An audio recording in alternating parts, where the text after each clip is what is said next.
These are the most deceptive containers in household history. Millions of people on every continent have opened that famous blue tin expecting butter cookies and found needles, thread, buttons, and a lifetime of disappointment. This is the real story of how a Danish cookie tin became the world's most universal sewing kit, and why your grandmother, my grandmother, and practically everyone's grandmother independently arrived at the exact same idea. Because you remember the moment you found the tin on a shelf or beside her chair, and you knew this time there would be cookies inside. You pried the lid off with your fingernails, and there they were, buttons, the same blue tin, the same lid, the same disappointment in every language on earth. The answer to why is not a joke. It is one of the most quietly beautiful stories hiding in any house. And there is one piece of it, near the end, that will change how you see that tin forever. We'll get there. Start with the tin. In the mid-1960s, Danish bakers began shipping butter cookies around the world in sturdy, decorated metal tins. The painting on the lid is a real farmhouse on a real Danish island. And there is a reason those cookies came from Denmark, of all places. A century earlier, when cheap foreign grain crashed Europe's markets, Danish farmers made a daring pivot. They fed their grain to their cows instead, and turned their small country into the butter capital of the world. And what do you make with truly wonderful butter? Truly wonderful butter cookies. And you have to understand what a shock that tin was. At the time, cookies came in flimsy paperboard boxes. Then this arrived, a solid metal chest with a lid that closed with a satisfying press. It kept fragile cookies whole across an ocean. It kept them fresh for months, and it looked expensive. For an ordinary family, the blue tin was an affordable little luxury, not an everyday purchase, a holiday one. It appeared at Christmas, at Ramadan, at New Year, at birthdays, carried in like a small treasure chest, which in a way is exactly what it was. Because in millions of households, the cookies turned out to be the least valuable thing inside. But the story starts long before Denmark. In the 1800s, British biscuit makers had a problem. Biscuits went stale, and they crumbled, and ships carried them badly. The answer was the airtight tin, cheap to make, tough as a little safe, and sealed against damp and time. And then somebody realized something clever. If you printed beautiful pictures on the tin, flowers, ships, castles, holiday scenes, people did not throw it away when the biscuits were gone. They kept it. They displayed it. Families collected them. The decorated tin became one of the first pieces of packaging in history designed to outlive its own product. Remember that. The second life of the cookie tin is not an accident. It was practically an invitation. The lid said cookies. The craftsmanship said, keep me. Now, to understand why the tin ended up full of thread, you have to understand the hands that filled it. The grandmothers of the cookie tin era grew up in the hardest decades of the 20th century. In the Depression years, nothing, absolutely nothing, was disposable. Glass jars were washed and reused. String was wound onto little balls and saved. Wrapping paper was smoothed flat and folded for next year. Flour came in printed cotton sacks, and mothers sewed those sacks into dresses for their daughters. And the flour companies, knowing it, printed their sacks in flowers and patterns on purpose. Imagine that world for a moment. A world where a sack was a dress, where a jar was a pantry, where throwing away a perfectly good metal box, a sealed, sturdy, beautiful metal box, would have felt almost sinful. That instinct did not fade when times improved. It settled into the bones. And then the war came, and thrift stopped being a habit and became a duty. Metal was collected door to door for the war effort. Cloth was rationed. New clothes were scarce. And in Britain, the government ran an entire campaign with a name that says it all: make do and mend. In America, the slogan said, patching is patriotic, and sew for victory. Housewives were taught to patch elbows, turn collars, cut down a man's worn suit into a child's coat. Mending was not a quaint hobby. It was how a family stayed dressed. A woman who could sew could stretch a household through a decade of scarcity. And every one of those women needed the same thing: a place to keep the tools of survival, needles, pins, thread, buttons. Somewhere dry, somewhere sturdy, somewhere close at hand. Enter the cookie tin. Look at it through her eyes for a moment. It seals tight so needles never rust and thread stays dry. It is metal, so a needle cannot poke through it in a drawer, and it is exactly the right shape. Wide and low, almost impossible to knock over, with everything inside visible at a single glance. It sits flat on a lap while you work. It costs nothing, because the cookie's already paid for it. And it is pretty enough to live in the open, on a shelf, beside a chair, without shaming the room. A store-bought sewing box did the same job and cost real money. The tin did it for free, so the promotion happened quietly, in house after house, without anyone ever agreeing on it. The last cookie was eaten, and the tin was simply too good to throw away. It went to the sewing corner, and it never came back. And here is something almost nobody knows. This habit is older than the famous blue tin itself. Food historians have traced sewing supplies living in biscuit tins back before the Second World War. There are stories from as early as the 1920s. The Danish tin did not invent the tradition. It inherited it and perfected it. Picture the moment, because it happened in your family too. A holiday afternoon, someone takes the final cookie from its little paper cup, and then a pause at the bin. The lid goes back on.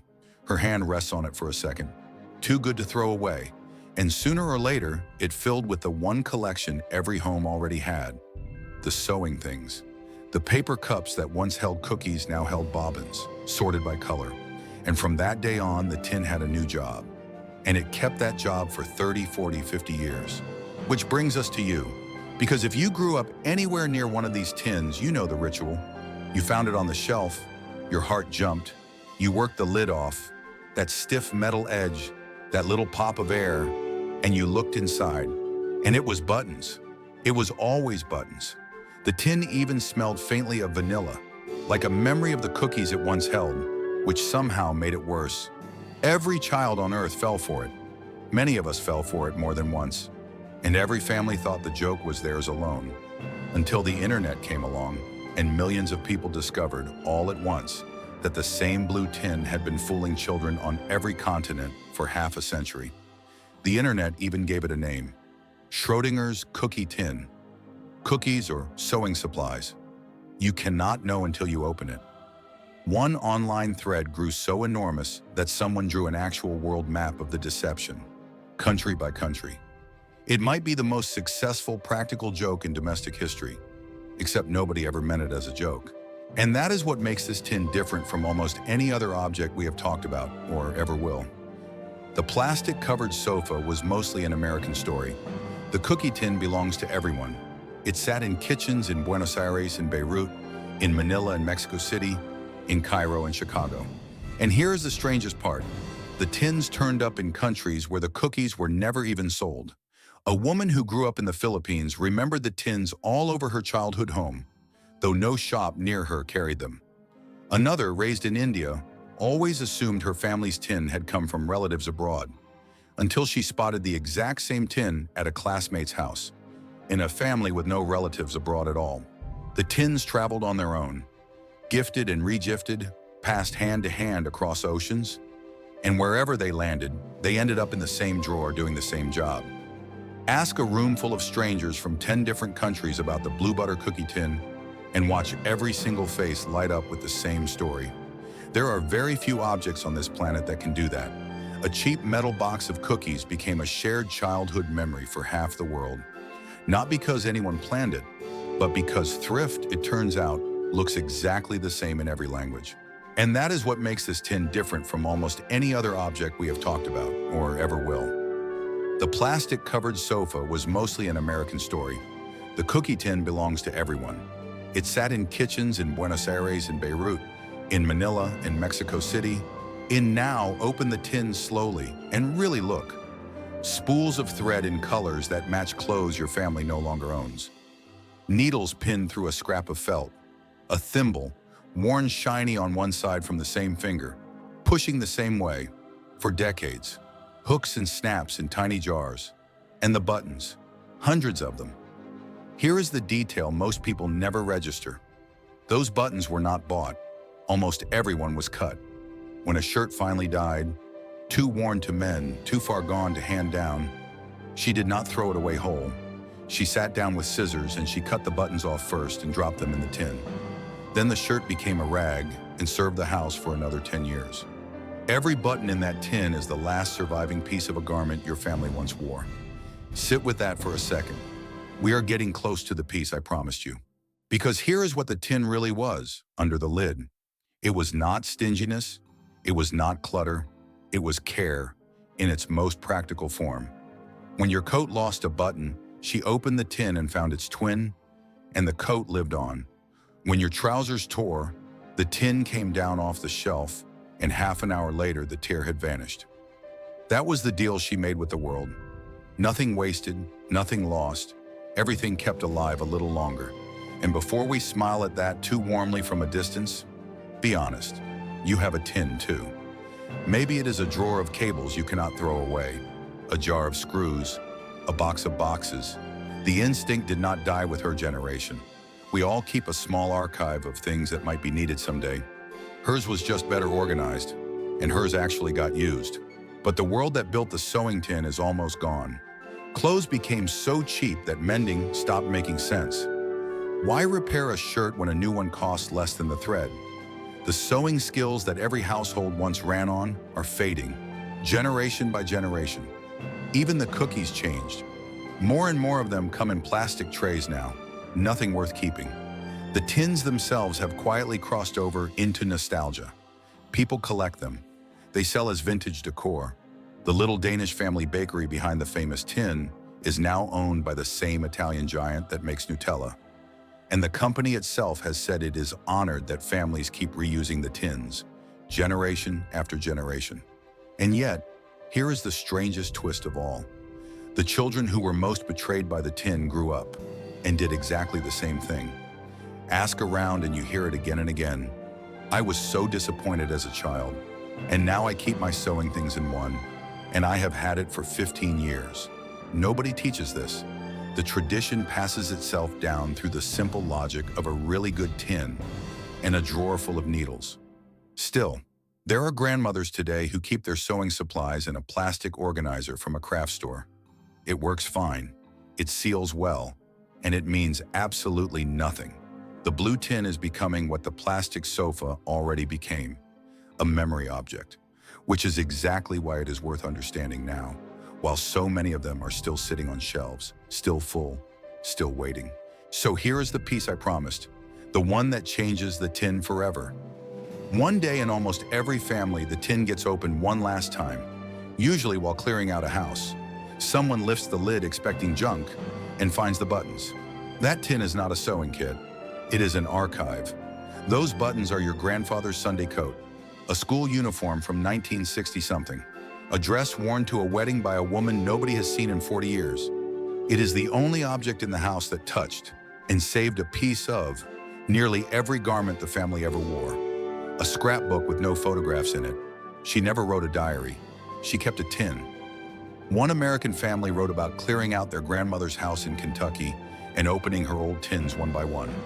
They found her buttons, packets of heirloom seeds from a garden her own grandmother had started, a time capsule their father had made as a boy, and at the bottom of one tin, her thin gold wedding ring, placed there the day she was buried and forgotten for years. That is what these tins are, and the child who once opened one hoping for cookies is now the person holding a family's whole history in a metal box that still smells faintly of vanilla. So that is the real reason. The tin was born too well made to die with its cookies. It landed in the hands of a generation that wasted nothing and mended everything. And it spent 50 years quietly collecting the evidence of a family's life, one cut button at a time. The cookies were always temporary. The tin was permanent. And what a family chooses to keep inside a permanent thing tells you everything about what mattered most to them. The joke was never a joke. It was thrift and memory and love, sealed under a lid that promised butter cookies. So tell me, what was in your grandmother's tin? Buttons? Photographs? Receipts? Something stranger? Tell me in the comments. Every family's tin is different, and those stories are the whole reason this channel exists. This is the Unspoken House, where we find the hidden history inside the ordinary things we used to love. Stay with us. There is a whole house full of stories like this one, and we have only just opened the second door.